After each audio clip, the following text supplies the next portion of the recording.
Hi there. So I was asked an interesting question about why ordinary microcontroller I/O can't be used to drive power MOSFETs directly. And I started writing out a response to it, but I find that I communicate this kind of stuff a lot better verbally, so I wanted to try fire up OBS and see if we can get a video out of this.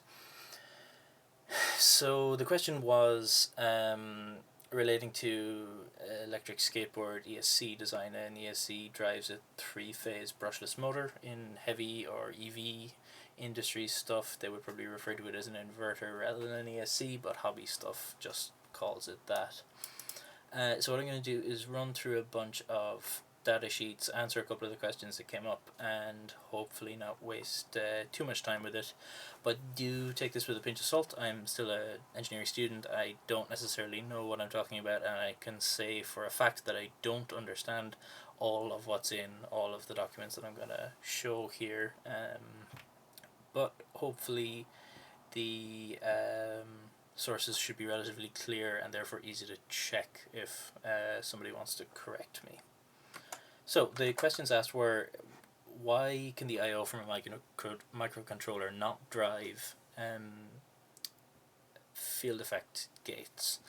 The user asked, are they not fast enough? Do they not have enough current? Are they not able to handle high-side switching, or is there some other factors at play here? So I'm going to start with the easiest one, which is high-side switching. Short answer is, yep, that does get in the way with them. So what I'm going to do is bring up a schematic of the speed controller, inverter, power system, whatever you want to call it, in question. So this sheet shows the main STM32 micro, and this sheet shows the power MOSFET stages here. So this is a little bit busy, but to simplify it down, each phase is connected between two MOSFETs. There is one that, when turned on, will pull that phase towards ground, and there's one that, when turned on, will pull it up towards the supply rail. So there's 6 FETs in total, 3 phases, a high and a low drive on each.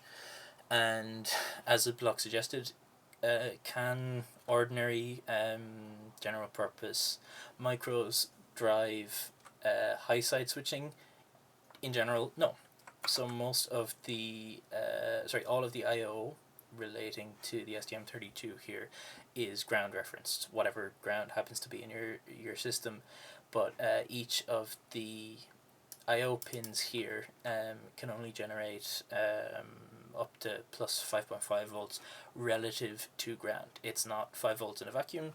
It is, as all electric signals are, the potential difference between 2 points. So we can see, even with the low side FET, what you need to do to turn it on is drive the gate above X volts above the source, which already is a little bit of a pain because the source itself isn't at ground. The source has sense resistors afterwards for current sensing, but if you ignore them because they're in the milliohm kind of range, you could theoretically drive the gates of the low side FETs but not the high side, because a 5 volt potential applied to this pin would be from GHA, I'll come back to that in a second, relative to ground. So in reality it wouldn't, it would effectively be like a negative some voltage for relative to the source of this FET. Wouldn't pass your threshold voltage at all. That would be the X volts that you need to maintain between gate and source, VGS. So yep, straight on the money with the first one. Pretty simple reason that a general purpose I/O can't be used to drive this. So next thing that we're going to look at is a rough topology of the DRV8302. This is a really common gate driver I see from, is it TI? Yeah, it's TI. That is able to drive high side FETs. So this is the, different manufacturers call it different things, the equivalent schematic or the functional schematic that illustrates not on a layout level but in a sort of descriptive way what goes on inside and between each of the pins of the DRV. So what you can see is that they have mocked up again a high and a low side FET going to a phase. This three inductors tied together in the center is a Y-config brushless motor representation. So you've got a high and low for, let's call this phase A because they do so in the schematic, high and low FET in phase B, and high and low FET in phase C. What happens here is that they have a floating geez, I can't remember the name of it, but it is effectively a bootstrap output amplifier that is able to maintain not 5 volts or whatever your threshold is, we'll come to that in a second.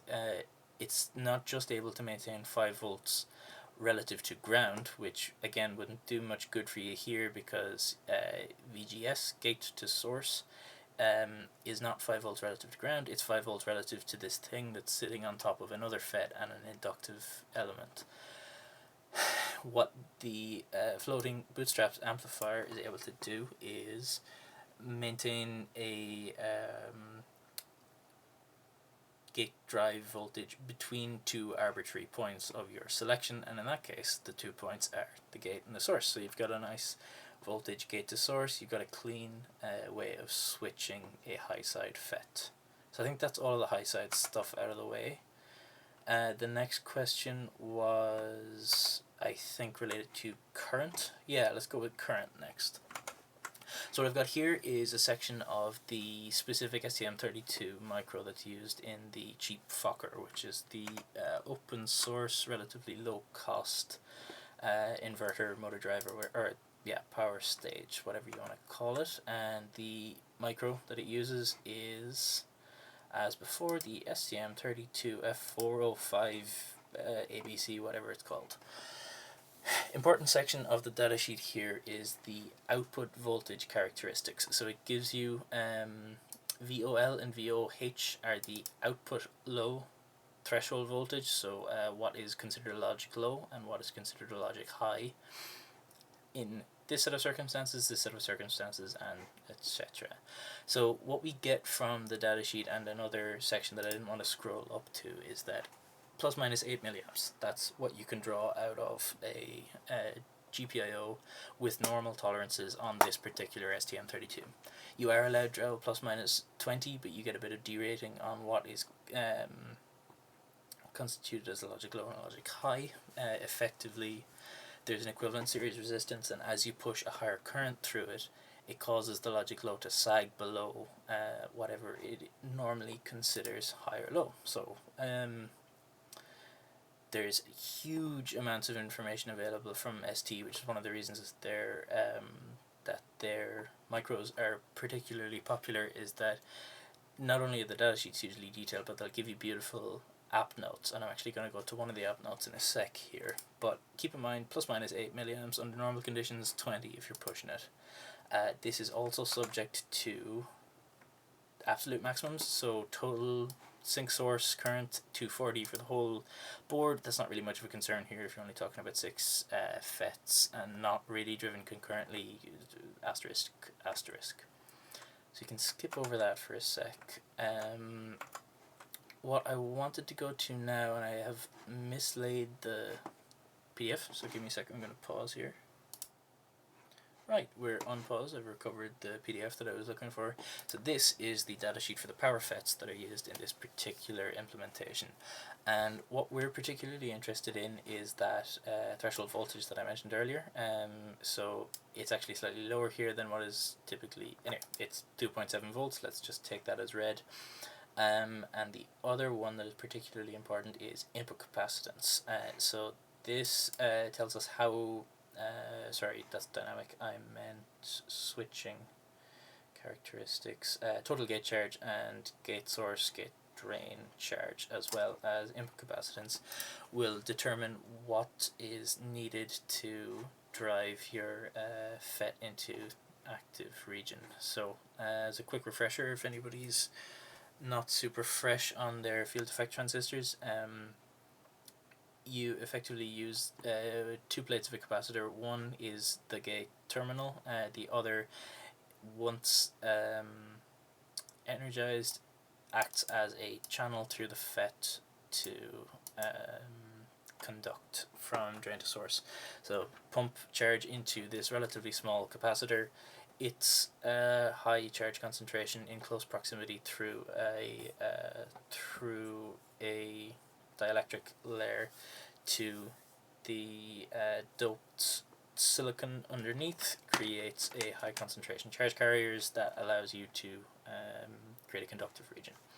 So I can recommend a specific video from Sam Banyakov, which is quite interesting. It's a little simplified description of how gate capacitances work, and he does get into Miller effects a little bit. There's also, from most of the big power IC manufacturers like TI, Infineon. TI and Infineon are the two that I've pulled up here. They have hugely detailed app notes on the entire subject of FET driving. They're quite interesting, definitely above my pay grade. I got a good bit of the way through not the Infineon one, the I think TI one, and Lord God, that stuff gets a bit dense. But if you like your physics, it's a fun read.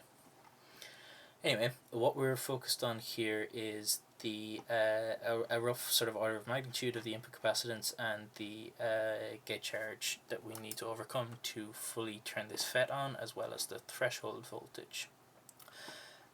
What we see now is that the DRV, whose only job in life is to switch FETs good and quick, is able to pump out...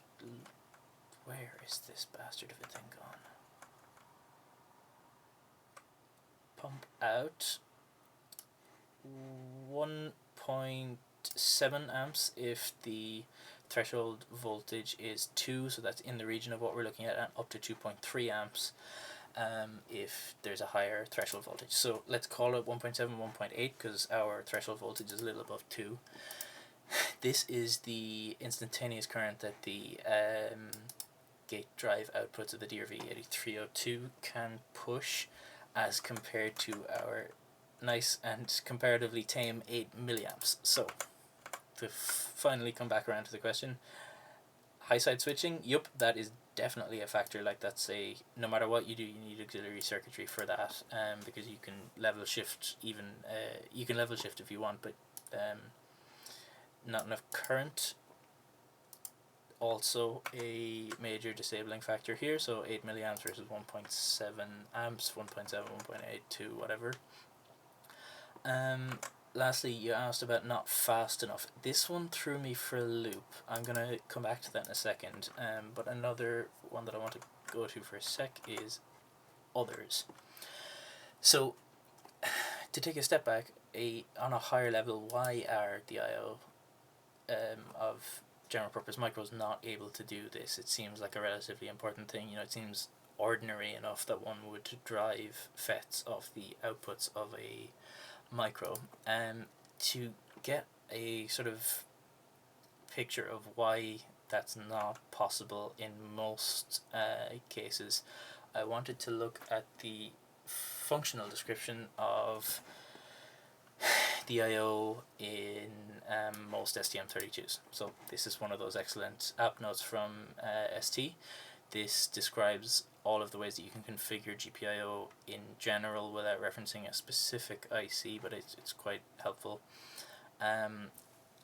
The main thing to get across here is the shape of it, the idea that there's so many different configuration options, and I think 100-page or something crazy like that app note just dedicated to how you can configure your I/O pins. That's the main takeaway, but in a little bit more detail, they roughly function like a tri-state buffer. So among their configurations, there are, no, that's the speed one. Okay, I'm going to pause again for a sec. Right, we're back. I almost had the thing open right in front of me where I needed it, but after 5 minutes of futzing, we've got it. So, of the many modes, the ones that we're interested in, for GPIOs on STM32s roughly are input floating. This is when basically the I/O pin, this representing the physical pad, is just disconnected from all or most of the stuff that's after it. So the analog switch is likely an analog mux in there that disconnects it from, I can't remember, I think this is to the ADC block. The output buffer is again configured so that both the PMOS and NMOS are turned off. Each of the things floats, so the output just tracks whatever is attached to it. Then we particularly care about output push-pull. So this is, for all intents and purposes, the power output mode for the GPIO, even though to think of it as power is sort of unhelpful in this scenario where we're dealing with kilowatts. But in the scale of a general purpose micro, this be the power. And the way that that's implemented is a super simple CMOS output complementary MOS. Again, if anybody needs a refresher on their FET tech, it basically means that you put a logic signal inverted into a PMOS circuit and uninverted into an NMOS. So if this logic signal is low coming from the micro, data from the core in this case, the NMOS is driven on hard, the PMOS is driven off hard, so you get this purple loop here where the external pad is pulled very strongly to ground. Then if the opposite is true, this switch closes, this switch opens, and you get a very strong pull up to VDD. The reason that I highlighted earlier the general complexity of the implementation of each GPIO pin is that PMOS circuit, while it looks like in the scale of this device a high power subsystem, it's still really, really tiny. All of this needs to apply to one of 30 or 40 GPIOs from any given micro. They are truly sub-miniature, tiny little bastards. So that, generally speaking, explains why the CMOS circuit here is not able to source or sink more than 8 milliamps, 20 milliamps, depending on who's counting. I think I may as well go to the bit where I really have to admit my own limitations, which is speed. So it's not especially easy to find comparable data on slew rate, rise time, fall time, which is what kind of confused me for a bit. So what we're looking at now, again, STM32 F405 ABCD, whatever, is another one of the tables giving us the rise time going from output high to low level fall time. That's what we're interested in, and it tells you the fall time under a bunch of different circumstances. So with a load capacitance of 30 puff, 10 puff at different VDD. So the most optimistic rise to fall time or transition time being 2.5 nanoseconds. So with the question in mind of our GPIO pins from micros not able to drive FETs because they're too slow, let's compare it to the rise and fall times of the 8302, our gold standard. So here, apologies, we've got the rise time and fall time quoted as 25 nanoseconds. As a full order of magnitude slower than the lowly micro.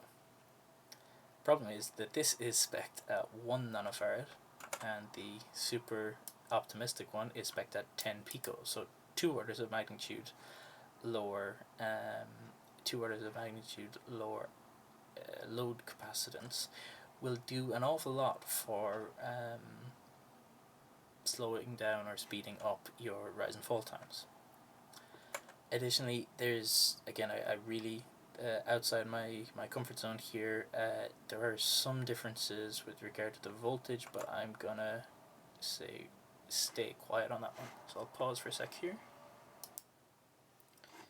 So this relates us back to one of the points earlier when I was looking at the datasheet for the FET. So again, 1 nanofarad, that'd be 1000 pico. This one at 10 pico, so again, the orders of magnitude rather than the specific numbers are what we're focused on here. And the gate in question has a total capacitance stated with, at a higher switching frequency than we're ever going to use, because the DRV caps out at 200k, so it's not at 1 megahertz. We're also unlikely to be running as low VDS as 30. We're also not super interested in the we're not only interested in the capacitance of the gate at VGS equal to 0. We're interested in it at the Miller plateau and after as well. It's a multi-stage thing, but roughly speaking, 9,200 pico. So we're approaching 3 orders of magnitude out of the range of the micro, and we're less than a factor of 10 above the stated rise fall time of the 8302. Now the 8302 can obviously handle an input capacitance of this. It just means that you got to derate the rise and fall times.